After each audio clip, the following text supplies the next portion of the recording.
പെരിങ്ങമലയിലെ പുണ്യപുരാതനവും പരിപാവനവും പടിഞ്ഞാറ് ദർശനവുമായി ഭക്തരെ അനുഗ്രഹ വർഷത്തിൽ ആറാടിച്ചുകൊണ്ട് നിലകൊള്ളുന്ന കേരളത്തിലെ അത്യപൂർവ ക്ഷേത്രങ്ങളിലൊന്നായ പെരിങ്ങമല ശ്രീ മഹാവിഷ്ണു ക്ഷേത്രത്തിലെ 38ാമത് പ്രതിഷ്ഠാ വാർഷികവും 11ാമത് ശ്രീമദ് ഭാഗവത സപ്താഹയജ്ഞവും 2025 മാർച്ച് 31 മുതൽ ഏപ്രിൽ 7 വരെ മീനം 17 മുതൽ 24 വരെ ആഘോഷിക്കുകയാണ്.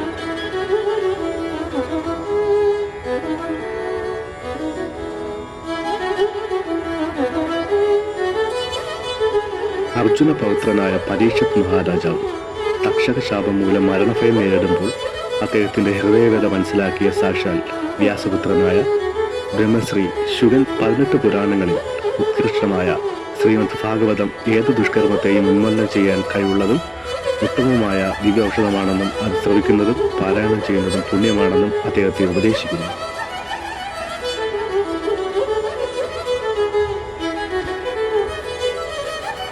സനാതനധർമ്മത്തിന്റെ കാതലായ ശ്രീമദ് ഭാഗവതം എന്ന അതിവിശേഷപ്പെട്ട ഗ്രന്ഥത്തിന്റെ ഓരോ അധ്യായവും വളരെ ലളിതമായി വ്യാഖ്യാനിച്ച് അതിന്റെ അന്തസ്സത്ത ഓരോ സാധാരണ ഭക്തരിലേക്കും പകർന്ന് ആത്മചൈതന്യത്തിൽ ആറാടിച്ചുകൊണ്ട് സുപ്രസിദ്ധ ഭാഗവതാചാര്യൻ തൃശൂർ ഓങ്കാരാശ്രമം മഠാധിപതി സ്വാമി നിഗമാനന്ദ തീർത്ഥപാദർ ഈ ക്ഷേത്രസന്നിധിയിലേക്ക് ആഗതനാവുകയാണ്.